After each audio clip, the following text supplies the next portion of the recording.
حرکت از طریق راه پلکی دوشنبه چناق پر مسدود شده است.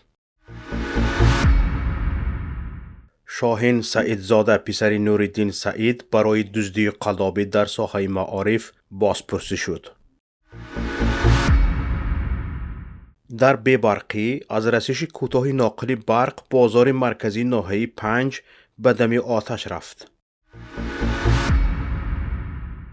در تاشکند می‌خواهند کمبود برق را از حساب ساختن نیروگاه‌های آفتابی جبران کنند. با مقصد پورا برطرف نمودن پیامدهای ترمفرایی، حرکت تمام نمودی نقلیات در راه دوشنبه چناق، یگانه راه پلکی که شمال تاجیکستان را با جنوب می‌پیوندد، محدود شده است. در این باره دفتر مطبوعاتی شرکت اینوواتیو فراد سولوشنز که با نگاهداری و جمع‌آوری مبلغ در این مسیر مشغول است خبر داد. با اطلاع منبع حالا وسیع نمودن راه در مکان ترمفرایی ادامه داشته، پس از انجام این کار گزارشی نقلیات اجازت داده می شود. گفتنی است حرکت در راه دوشنبه چناق بعد چند روزی مسدودیت 19 فوریه از سر گرفته شده بود. مسئولین نخست حرکت یک سمته، سپس تنها برای خودروهای سبکرو و در نهایت برای همه نمود نقلیات اجازت حرکت دادند. اما روزهای اخیر نواحی کوهی کوهستان را از جمله ولایت مختار کوهستان بدخشان را برفریزی ترمفرایی‌های شدید فرا گرفتند. هواشناسان میگویند خطر فرآمدن ترمه و سنگریزی‌ها در نواحی کوهی تاجیکستان تا 21 فوریه باقی میماند. تا حال ده‌ها ترمه به قید گرفته شده‌اند که بسیاری از نواحی ولایت مختار کوهستان بدخشان را در انزوا قرار دادند.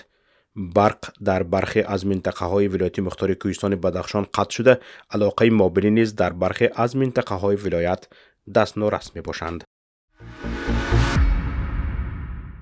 شاهین سعیدزاده رهبر پیشین آژانسی نظارت در ساحه معارف و پسر نوریدین سعید رئیس کمیته تلویزیون و رادیوی تاجیکستان بازپرسی شده است. در این باره آژانسی نظارت دولتی مالیوی و مبارزه با کورپسی خبر داد.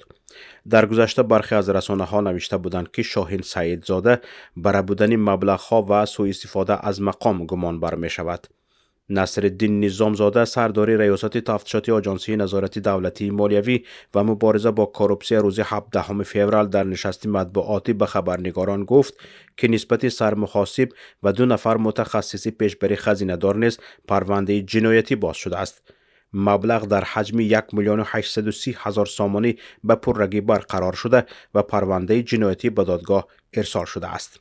سابق رهبر یعنی شاهین سعیدزاده در دایره پرونده جنایتی به صفت شاهد مورد پرسش قرار گرفته است.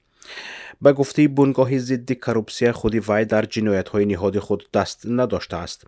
نظر و موقع خود شاهین سعیدزاده در رابطه با این قضیه به رسانه‌ها دسترس نیست. شاهین سعیدزاده را 1 سال پیش از منصب برکنار کردند.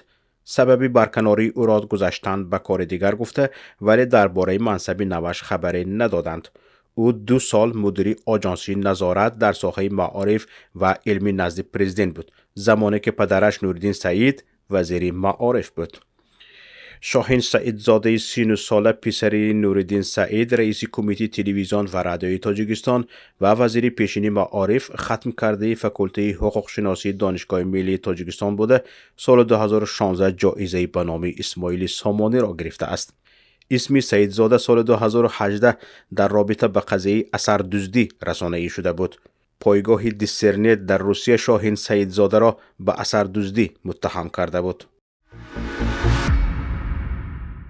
در مرکز سودای بازاری مرکزی ناحیه 5 که شب 18 فوریه سوختار سر زد، چاره‌بینی‌های تفتیشاتی ادامه دارند و به زودی برطرف کردن خرابه‌ها شروع می‌شوند. وزارت کارهای داخلی تاجیکستان روز 19 فوریه خبر داد که طبق معلومات پیشکی سبب سر زدن سوختار در مرکز تجارتی رسش کوتاه ناقل برق بوده است. سوختار مساحت 240 متر مربع را فرا گرفته. طبق اطلاع رسمی 13 نقطه فروش آسیب دیده است. به مبلغ 30 میلیون سومانی مال از سوخته نابود شوی امین مانده است. طبق اطلاع شبکه‌های اجتماعی تلفات آدمان به قید گرفته نشده است. بار آخر در بازار مرکزی ناحیه 5 ماه سپتامبر سال 2017 سوختار رخ داده، 36 نقطه فروش به کام آتش رفته بود. طی چند سال اخیر در بازارهای مناطق مختلف تاجیکستان چندین سوختار رخ داده است. تابستان سال 2022 در نتیجه سوختار در بازار فراوان شهر باختر 1 نفر کشته و 11 نفر زخمی شدند. ضرر سوختار حدود 4 میلیون سامانی حساب شده است.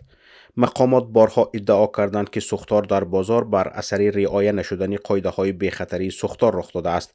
اما تقریبا در همه مورد جبران زیان به صاحبکاران و از سرگیری فعالیت آنها مایه بحث مقامات و قربانیان سوختار باقی مانده است.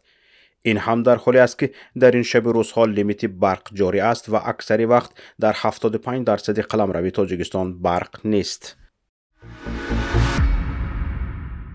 در سال 2023 در تاشکند به گفته کارشناسان نارسایی نیروی برق 240 میلیون کیلووات ساعت را تشکیل خواهد داد که نسبت به سال گذشته 3 برابر بیشتر است. مقامات ازبکستان نیت دارند احتیاجات شهر را از حساب بنیادی نیروگاه‌های برق آفتابی قانع سازند. به گفته مراد تویچیف مدیر شعبه اقتصادی حکومت تاشکند، حالا در شهر تاشکند 746 از 6000 استعمال کننده نیروی برق موجود است.